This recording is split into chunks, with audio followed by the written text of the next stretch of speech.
देखिए, आज national centre for seismology जो भारत सरकार की नोडल एजेंसी है, अर्थक्वेक्स को मॉनिटर करती है, उसने एक रिपोर्ट रिलीज किया है।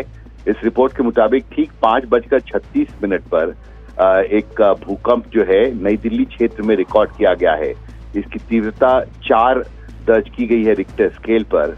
और महत्वपूर्ण ये है कि जो इसकी गहराई थी अर्थक्वेक की, वो सिर्फ 5 किलोमीटर थी। आमतौर पर यह देखा जाता है कि जब गहराई कम होता है अर्थक्वेक का, तो सरफेस पर उसको लोग ज्यादा महसूस करते हैं। और अर्थक्वेक अगर 4 की इंटेंसिटी का आता है रिक्टर स्केल पर और उसकी अगर गहराई सिर्फ 5 किलोमीटर होती है, तो धरती पर सतह बहुत ज्यादा उसका असर देखने को मिलता है। और इसलिए आज बड़े झटके जो है लोगों ने महसूस किए हैं। नई दिल्ली क्षेत्र आमतौर पर भूकंप के दृष्टिकोण से संवेदनशील माना जाता है। हालांकि दिल्ली का अधिकतर इलाका जो है वो बहुत ही संवेदनशील है, एक बहुत ही सेंसिटिव अर्थक्वेक जोन के तहत आता है। और आज सुबह 5:36 पर ये भूकंप रिकॉर्ड किया गया है और उसके झटके जो है पूरे दिल्ली एनसीआर इलाके में लोगों ने महसूस किए हैं। महत्वपूर्ण ये है कि 5:36 पर यह भूकंप रिकॉर्ड किया गया, यानी ऐसे समय पर जब अधिकतर लोग घरों में रहते हैं, सोए रहते हैं।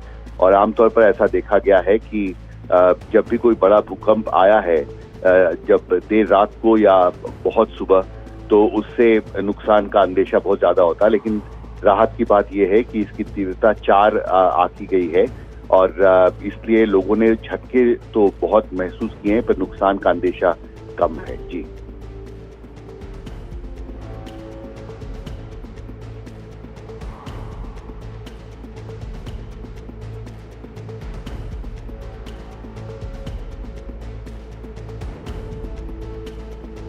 फॉर सिस्मोलॉजी अभी स्टडी कर रहा है जो आंकड़े उन्होंने इकट्ठा किए हैं। लेकिन मैंने जैसे कहा, ठीक 5:36 पर जो ऑफिशियल रिपोर्ट जारी की गई है मिनिस्ट्री ऑफ अर्थ साइंसेज के तहत नेशनल सेंटर फॉर सिस्मोलॉजी आता है।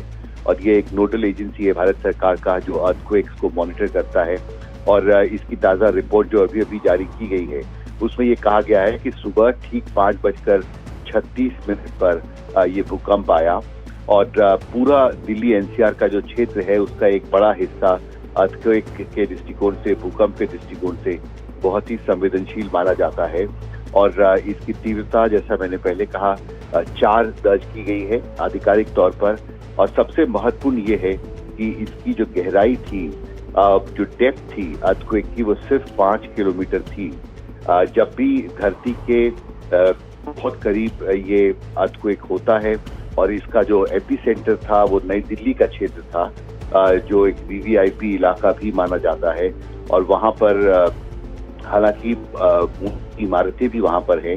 और उसका एपिसेंटर पर निश्चित तौर पर जब भी अर्थक्वेक आता है 4 या उससे अधिक की तीव्रता का, तो उसके एपिसेंटर में उसको सबसे ज्यादा महसूस किया जाता है। और